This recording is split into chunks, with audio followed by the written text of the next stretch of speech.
welcome everyone here for a very exciting evening that is basically going to be very much of an eye-opener for all of us to understand how the new construction is going to really be a beautiful building that will support our membership and all of the programming that we're going to be having and just the beautiful, wonderful growth that we have as a community. And I just want to welcome everyone and thank you all for coming. I know your time is valuable, and so without further ado, I am going to pass it to Rabbi Muskin, who will start the evening. Good evening, and thank you for coming, and allow me to begin by introducing our building committee and to share with you what each person on this committee has brought to the table. Joe Kornwasser is our chairman. Joe brings multiple talents to the table. Joe's professionally involved in real estate development, and he's in banking as well. Seth Berkowitz, who's not here this evening, he's at a family simcha in New York. Seth is involved in numerous community projects, as many of you know. He's now spearheading the building of the new Maimonides School as well, and as past president of our shul, certainly brings a perspective to the table. Ron Bookbinder, who's Ron? Ron has had many years of experience in leading building campaigns and chairing building committees in the Alta Haim called Phoenix, Arizona, where he lived before moving to this community a few years ago. We're delighted to have Ron on the committee. Robert Rosenberg.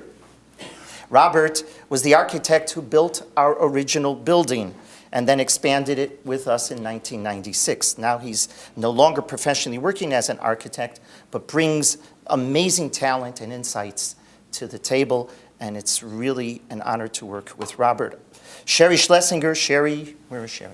Sherry is an expert in design. She ran a leading design firm here in LA for many years. Sherry helped build our first expansion in 1996, and due to her, it's as beautiful as it is, and she adds an important element, and we're grateful to Sherry being on the committee as well. And Eric Zamel. Eric is professionally involved in finance, and he serves as our shul treasurer, and he also offers the younger perspective of the committee.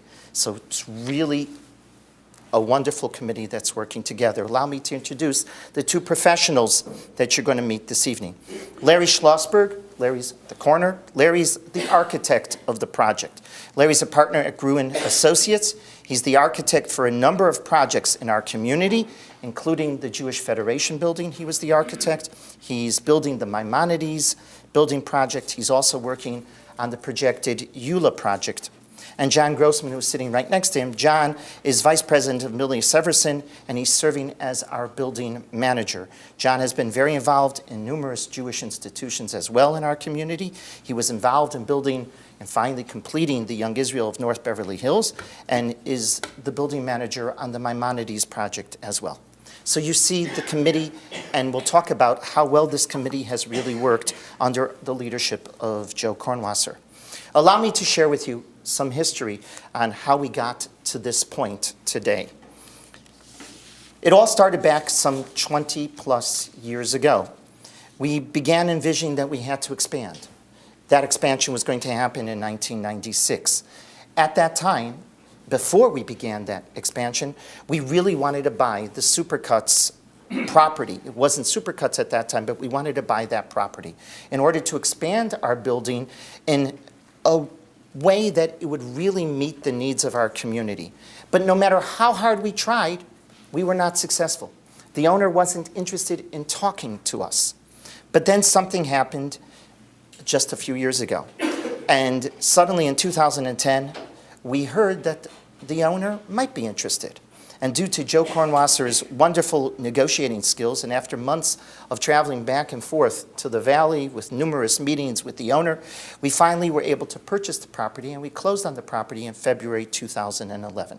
Right after we purchased the property, we organized, through the board, we organized a building committee, and the building committee began meeting. The first issue was finding the right architect for our project.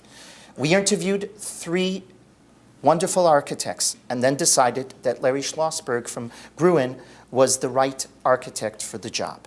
After choosing Larry And the building committee then began working together as a cohesive committee. Once we had Larry on staff, we knew we really could work and move forward. A process that has lasted 2 years. We first began by outlining our needs. What needs? Setting our goals. What do we want from this expansion? And we wanted to achieve that via the architectural design.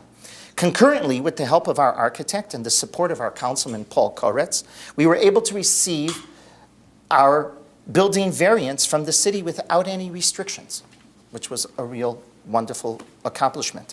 This was an amazing achievement because we did not need to go through any public hearings, and we were not required to build an underground parking structure, which would have cost us an arm and a leg and most probably would have been a prohibitive amount, and we wouldn't have been able to do this project. We also avoided having to pay any legal and consultation fees during this entire process, which was an enormous savings. During this time, the committee began to work with the architect on numerous designs. How many designs did we go through? A lot. We kept on going through, and until we finally all agreed, and it was a wonderful, wonderful experience. At least I felt so, and I'm positive everybody at the table did. We would meet sometimes 2 and 3 times a month for 2 hours at length, and those sometimes were the shorter meetings. And we all agreed that we all had to have a consensus opinion until we signed off on this is the design we really want. Concurrently, we began to work with John Grossman. John has been able to offer us detailed estimates, allowing us to project a budget. What is this going to cost us? If we do this, what does that mean? If we do that, what does that mean in dollars and cents?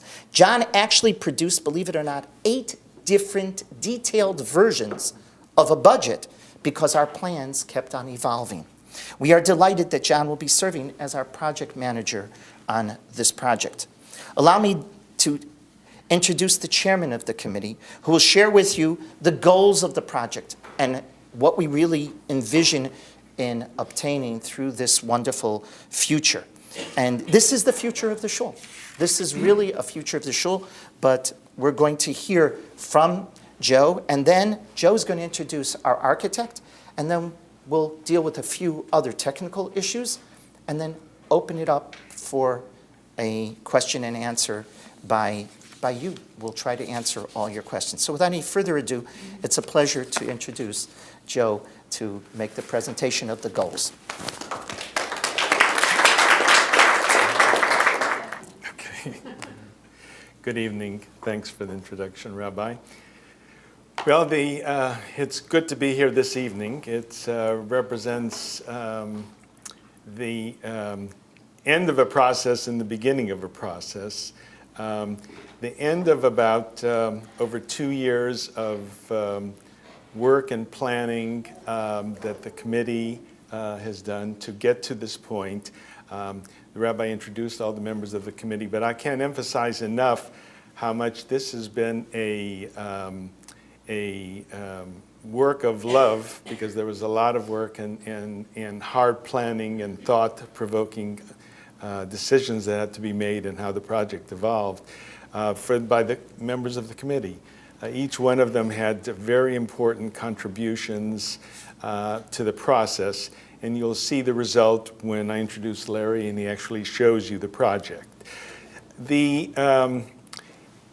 When we started the committee, we started looking at what the goals are, what we want to accomplish in this project. And we ended up with 9 goals, if you will.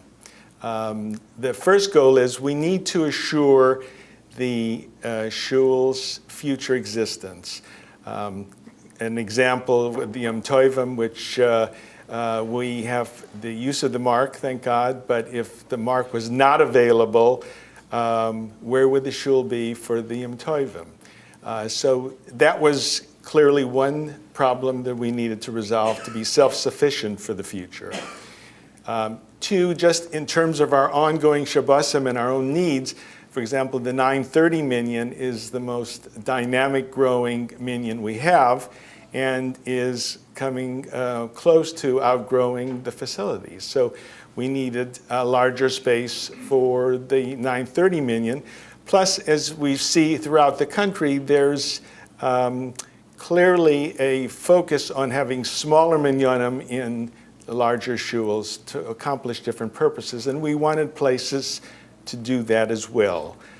Then we needed to provide for our kids. First of all, we have 3 classrooms that we use now, but we need at least double that. So we needed to provide sufficient classrooms for our kids, and that number, Kanainohara, is growing all the time. We need a good facility for our teen minyan. And then we need to deal with our social issues. The room we're in is 2/3 of our social hall. When that divider is opened, is approximately 1,800 square feet, and it seats between 150 to 180 people, plus in a crowded basis. We clearly need a facility twice that size. Our kitchen is as small as you can get. I mean, the Friedmans do a nissim every Shabbos to deliver the food they do out of that kitchen, but we need a kitchen that's at least 4 or 5 times that size. Plus, as we see on Simchas, the outdoor facility is very crowded and is getting to the point where we have Simchas that it's just really uncomfortable. So we need larger facilities for that. And then in the shul, we need to accomplish 2 goals. One is the women's section, the Ezras Noshim, have 2 critical issues that have to be corrected. One, it's not handicap accessible. And as a number of us get older, steps are hard. So we need the ability to have that there. And as all the ladies know, we have huge rows in the middle of the ladies section that are, I think, 14 seats across. And God forbid, in an emergency, or even just the hassle on a normal Shabbos of getting up, there are just too many seats in one row. So that has to be resolved. Plus, the women's section is divided between the main section and then a small portion in the north part of the men's shul. So we wanted to resolve that in the main shul. And our seats are getting older, and as we grow older, they feel a lot harder, and we need more comfortable seats, and we need them a little wider. So we are going to be changing all of the seating in the main shul as well. So those were the 9 goals we were trying to accomplish in this project. And there was a number of challenges we had in getting to the point where we'll show you what the result is. But the first issue was, as the rabbi had mentioned, there's a zoning issue. And the zoning issue was when we built the original shul, the shul has 391 seats. And we got a variance, which was an excellent variance. The requirement normally for a religious institution with that many seats would have been 82 cars. And the variance allowed the shul to be built with that amount of seats for only 12 cars. And so we worked to, with the city and with the Councilman Koritz's office to get an interpretation that all the things we were creating on the balance of the property are ancillary uses for the use of the people, the 391 people in the shul. So that the main shul, seat-wise, could not be touched. And so that's why you'll see on the plans, we've improved it, but basically it won't be changed. And I'm not sure that we really want to change it. I mean, the ambiance is just wonderful. It feels good. And we've seen too many times where shuls have been built very large, they're not full, and they're cold. And we really like the chemistry of the shul we have. So that's the first portion of the shul building. That building we own. We own outright. The middle building that we're currently sitting in is leased. We have a long-term lease. It runs for approximately another 25 years. We have the ability to do whatever we want in the project, but we don't want to spend a lot of money on a building that, hopefully, and I think we will have the opportunity to buy. The lady who owns the building is in her early 90s, not in good health. She has 2 kids, unmarried, in their late 60s. And we believe that we will have the opportunity to buy the building sometime in the next 10 years plus. Or we'll see with God's help. But with that in mind, we are also structurally reinforcing the walls of what we're going to be doing in the middle building so that ultimately we can add a second floor. The third property is the Supercuts property that the rabbi alluded to. We own in fee, and that's where the major construction is going to be going on. That building will be approximately 10,500 square feet on 2 levels. For those of you who can't relate the square footage, this space that we're in right now, if you open the door, is 1,800 square feet. The shul is 4,200 square feet. So what we would be building on the Supercuts property, you'll see there will be the social hall on the ground floor, which will be in excess of 3,600 square feet, twice this size, to be able to hold between 350 to 400 people on a simcha. 7 classrooms, a library, and offices upstairs. So, it's a dramatic improvement. We wanted to end up with a project that we could be proud of, and that's where you'll see the architectural elements and the planning that went involved. And without further ado, I think pictures worth 1,000 words. Larry's going to have a number of pictures, so I think you'll have just a wonderful feel for the project that is evolved. No project is perfect. It's hard to get everything in one project with the constraints, but we feel that we've come pretty close, and we hope you agree. Okay, hi, thanks for having me here tonight. Let me orient you to where we are. This is the ground floor plan of the project, of the entire synagogue center. On the bottom, on the south, is Pico. On the left side, to the west, is Rexford. And the alley to the north. To the east is the mini mall.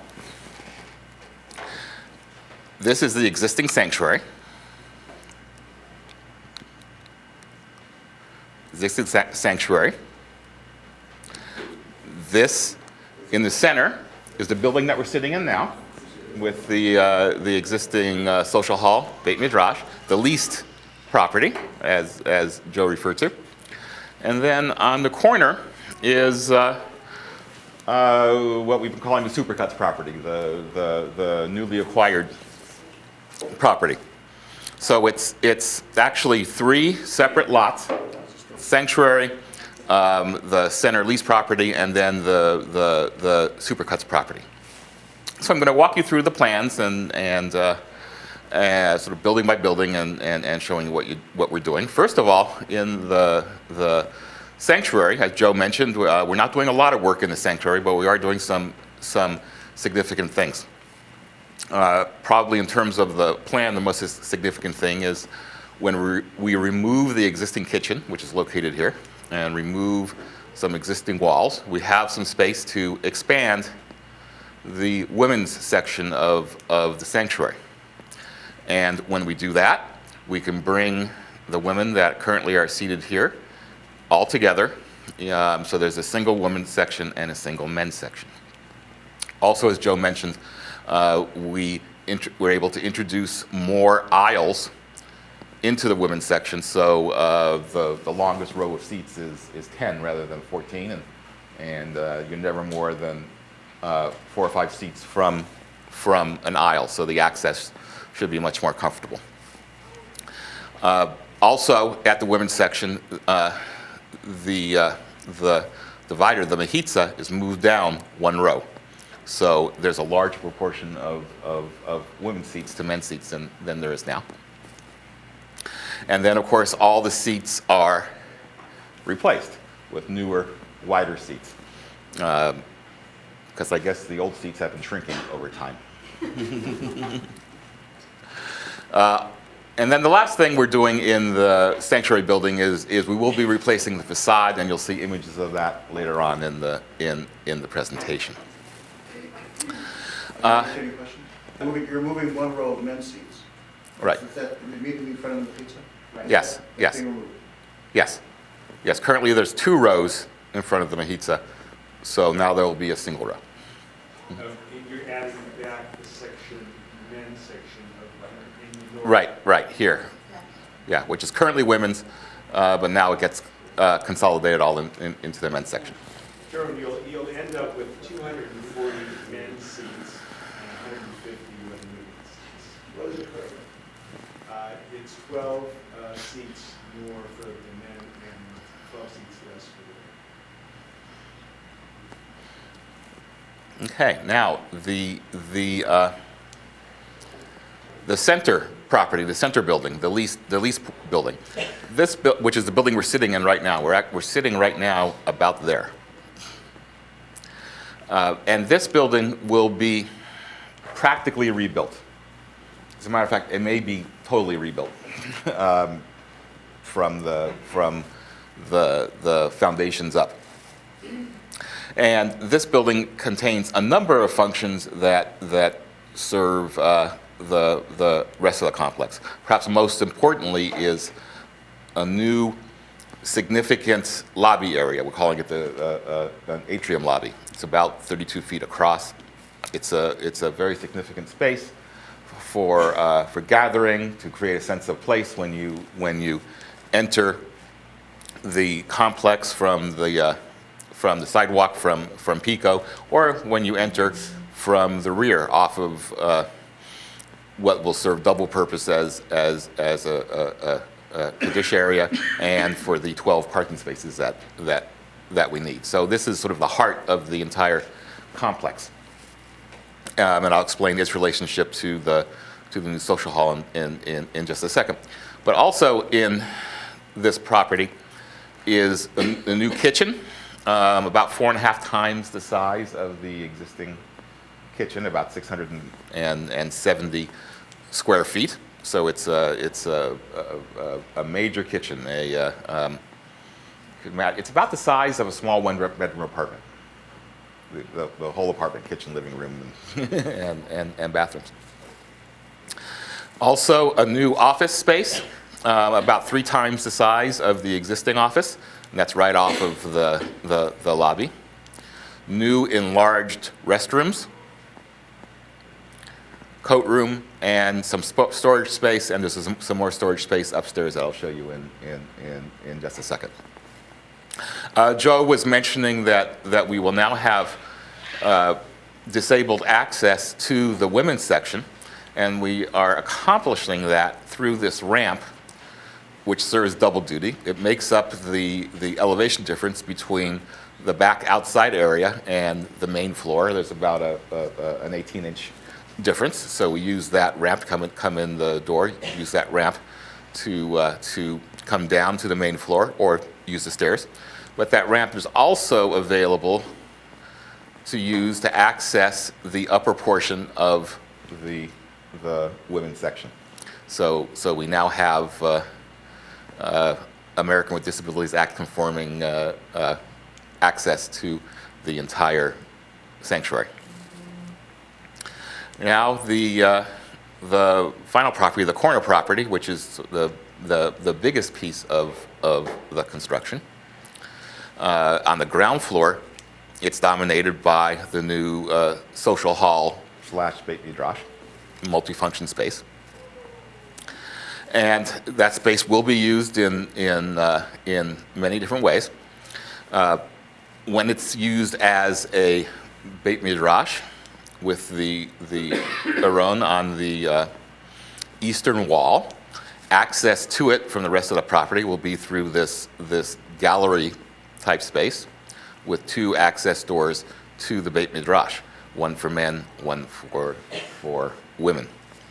When it's used as a social hall, it could also be accessed from the atrium lobby through a pair of doors, so that there could be a pre-function reception type event here first, and then guests enter into the social hall for the main event.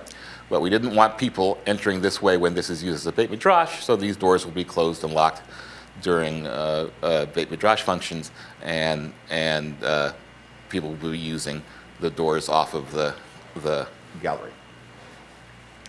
Then rounding out this space is the stair upstairs to a number of functions, and of course the elevator. The rear outdoor space is expanded behind the new social hall. So it's a little bit less than 50% enlarged. And the social hall, through folding glass doors, will be able to open up to it. And importantly, this portion of that exterior space is covered, permanently covered by the second floor above. So, Hand washing areas? I'm sorry, yes, I'm sorry. Here and here are 2 hand washing areas, each with 2 lavatories, so a total of 4 lavatories. So it's centrally located, so accessible to both the Beit Midrash Social Hall and the sanctuary. Okay, now the second floor. The sanctuary is now and will continue to be a single-story building, so it doesn't have a second floor. The center property, the leased property,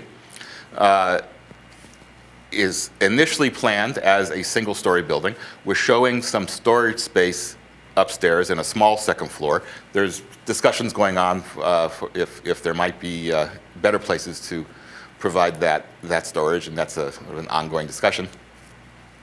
But the plan is to build the structure of this center property to be able to support a future second floor for even further expansion, probably when we are confident that the congregation will be able to own this property someday.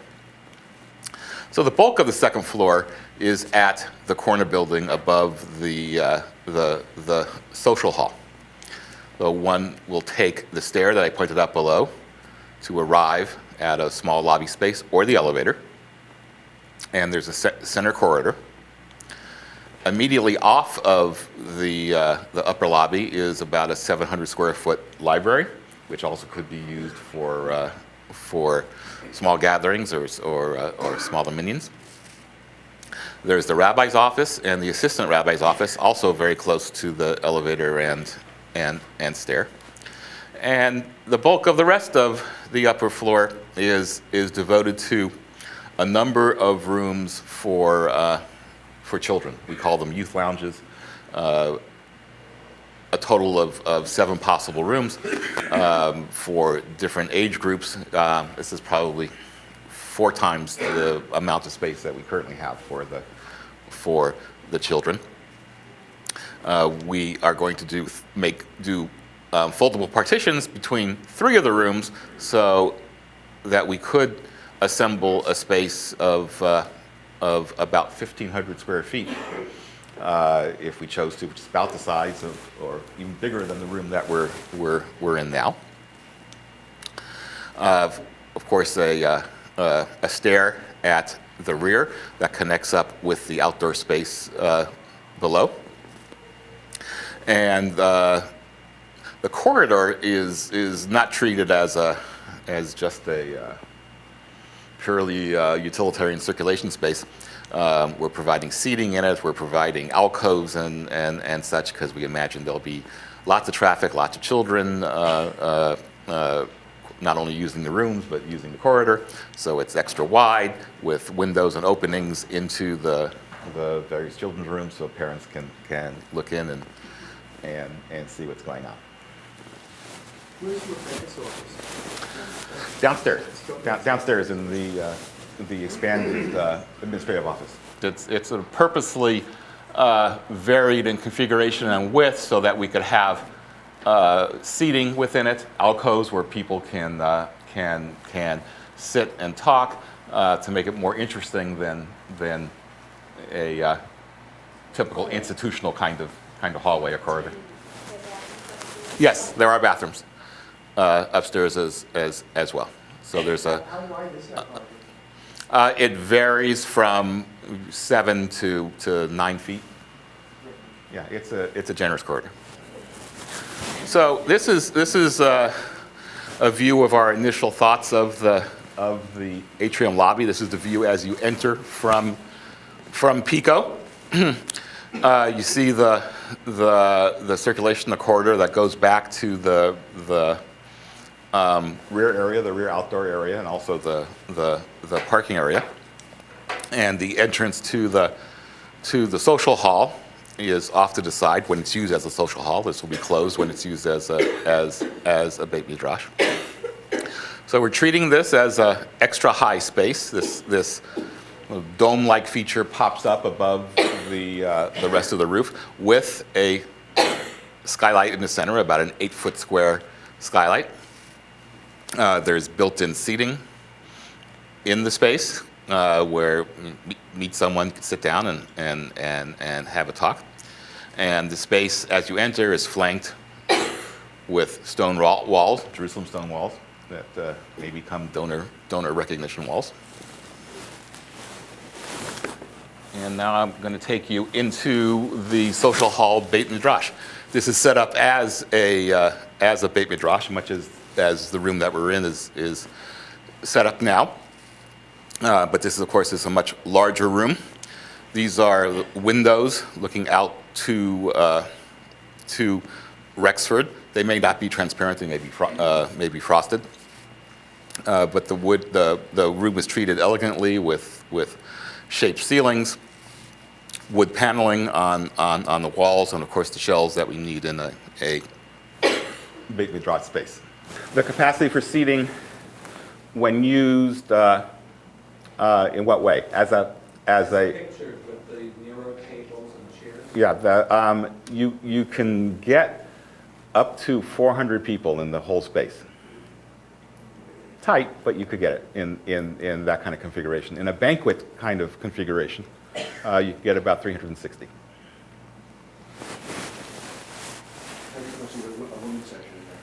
I'm sorry? Well, see, these are the entry doors when it's used as a Beit Midrash. So this pair of doors would be for the men, this for the women, and then a mechitza set up across. Of course, a portable, temporary mechitza. And this is the room set up in a social event or a banquet-style configuration, able to seat up to 360. We're looking in the opposite corner, looking from the opposite corner that we were from the previous view. So this is the entry from the atrium lobby. But we want to treat the architecture of the room so that it works for both a service type function and as a celebration kind of space. And now we're moving to the outside. This is a view as if we're standing across the street in front of the Mark, looking back at the project. And as you recall, we've always been talking about sort of the three buildings that are all connected as one. So here you see the sanctuary with its new facade. I'll explain some of the details of that in a moment. The center portion, which is now the main entry off of Pico to the entire complex, And then the new building, the social hall and the youth wings upstairs, which is the primary two-story space of the project.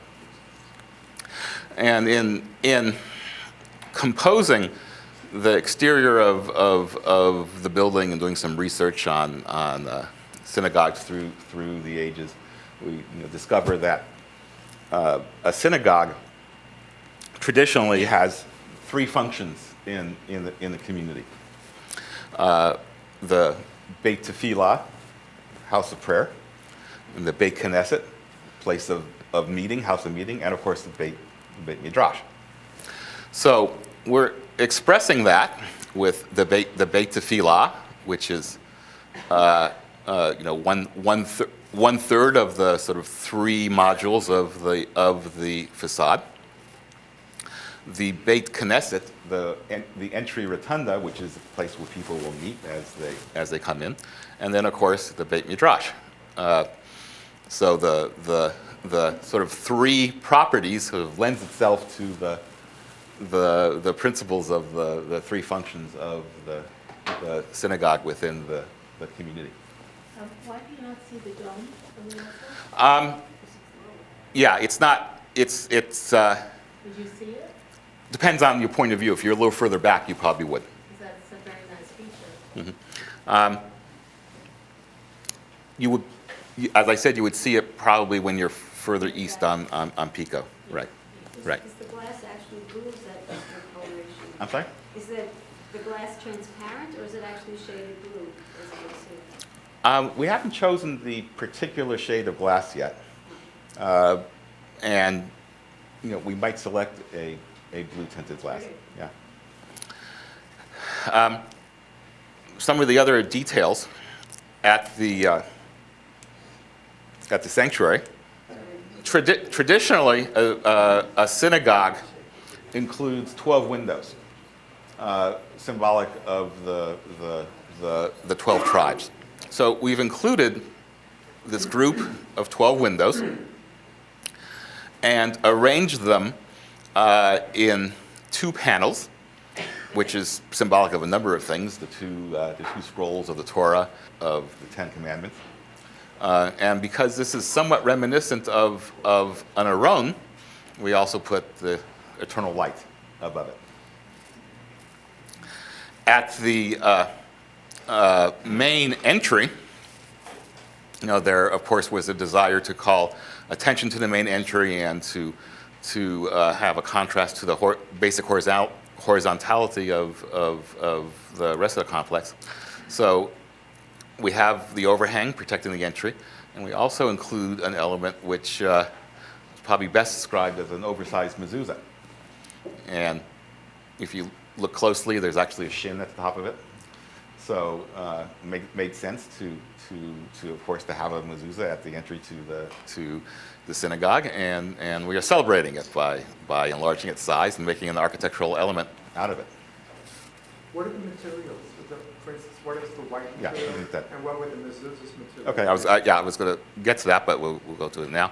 The white is intended to be a fairly smooth finish plaster, stucco, a high quality stucco, and the goldish materials are intended to be powder coated metal panels.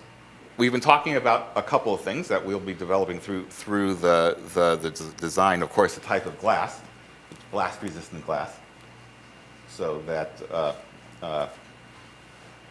were there an explosion on the exterior of the building, the glass would crack, but would be resistant to blowing out into small pieces.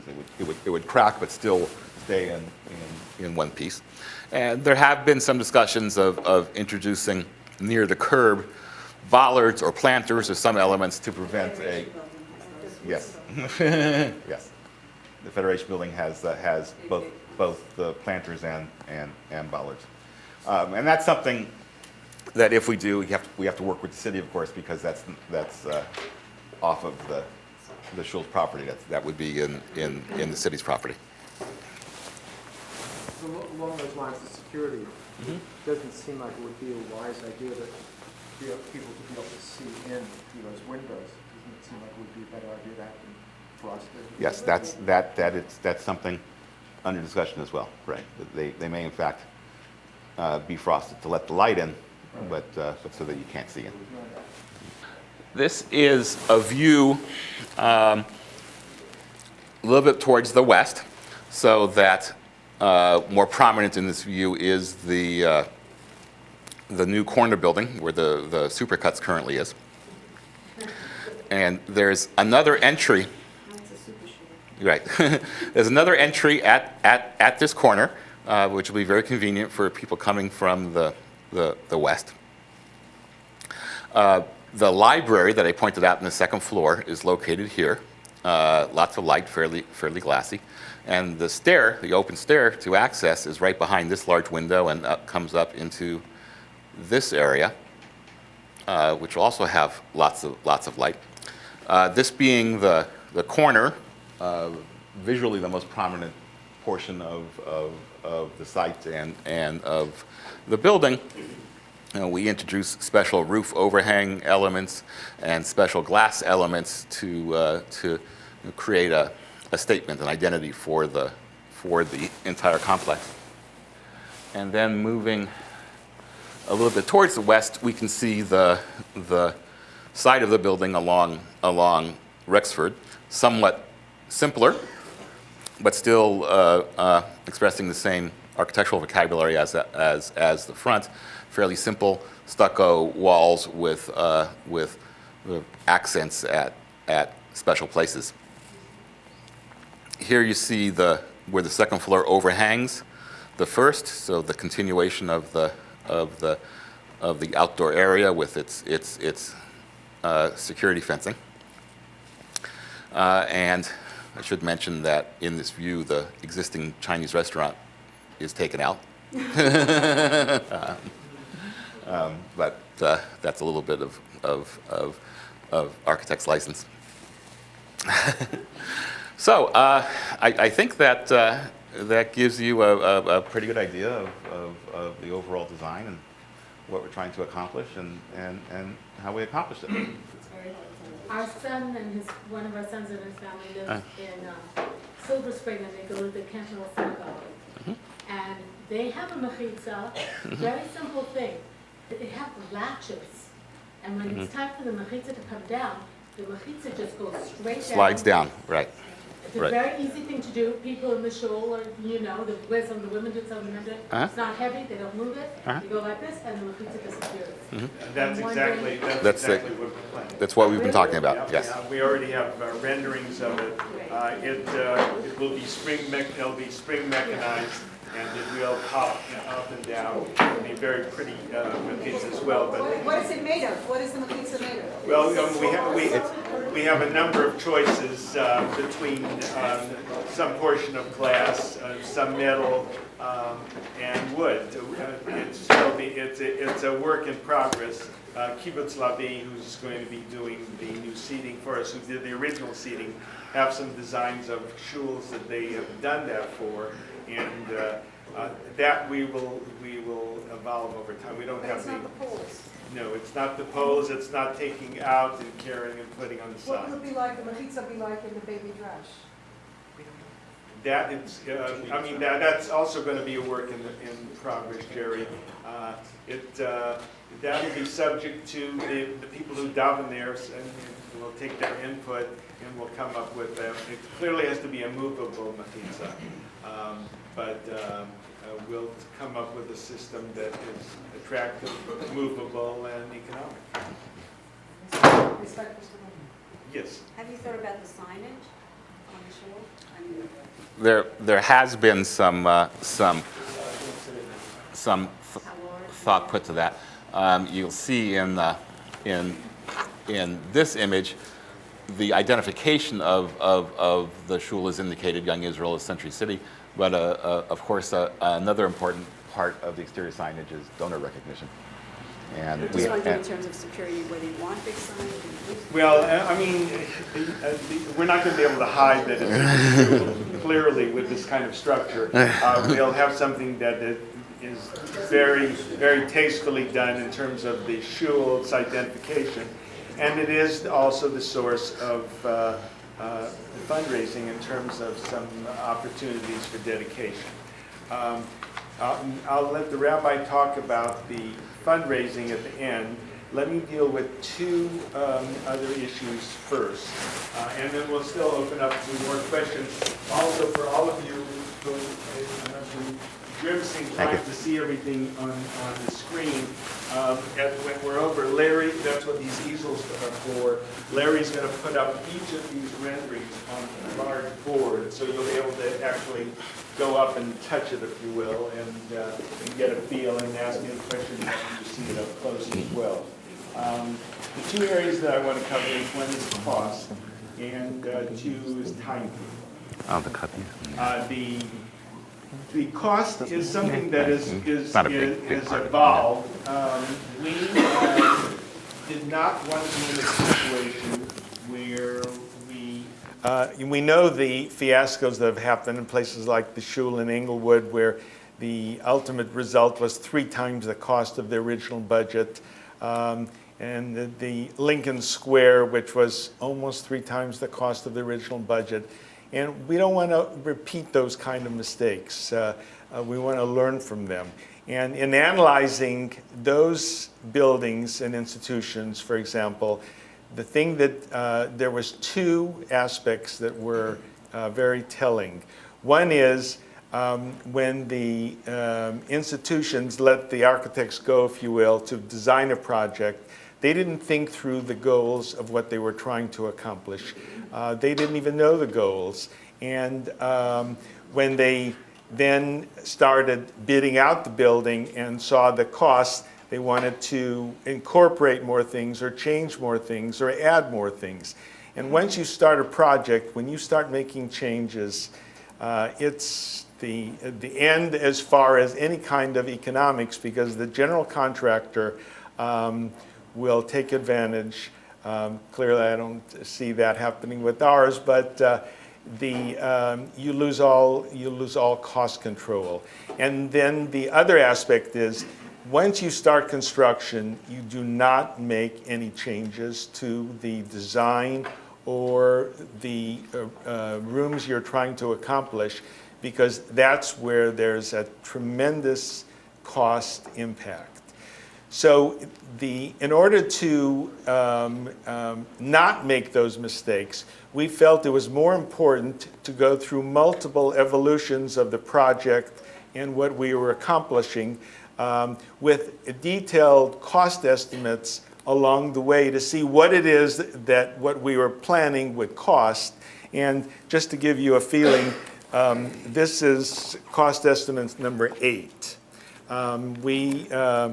Through John's services, we have a detailed cost analysis that's over 70 pages long from all of the different trades, and it helped guide us whether we were in the right ballpark or the wrong ballpark in terms of costs. For example, from version 7 to version 8, we made various cost-saving changes to the building that saved us $800,000 without changing the basic architectural features of the building.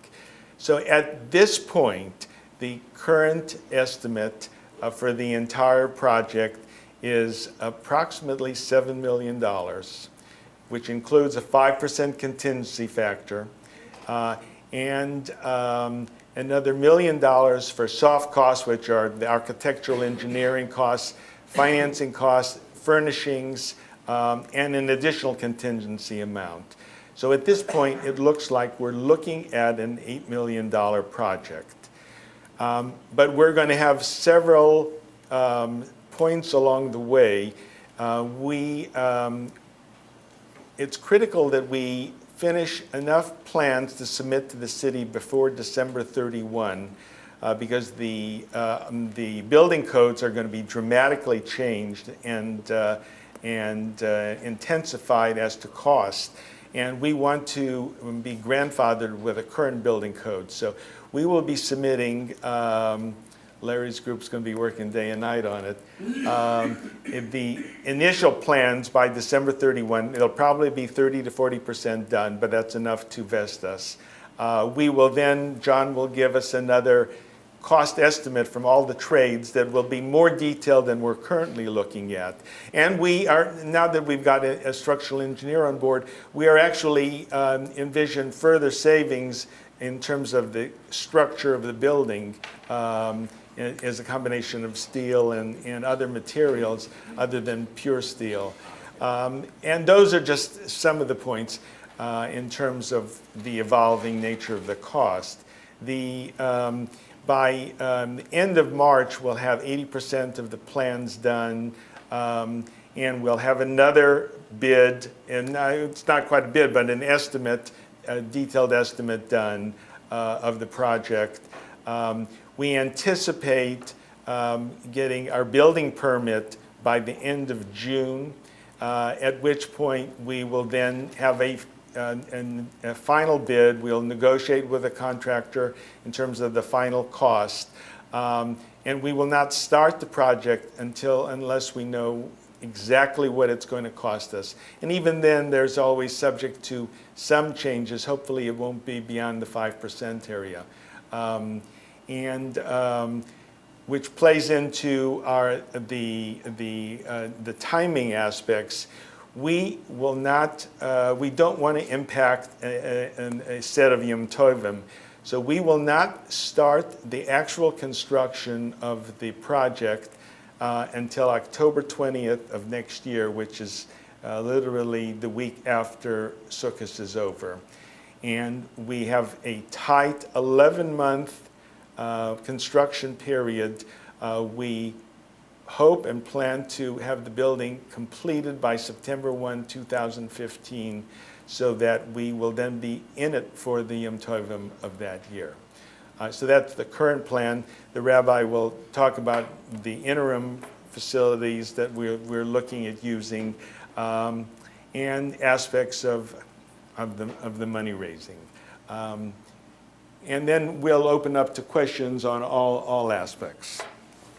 One of the plans that we've decided now is to reinforce foundationally this building.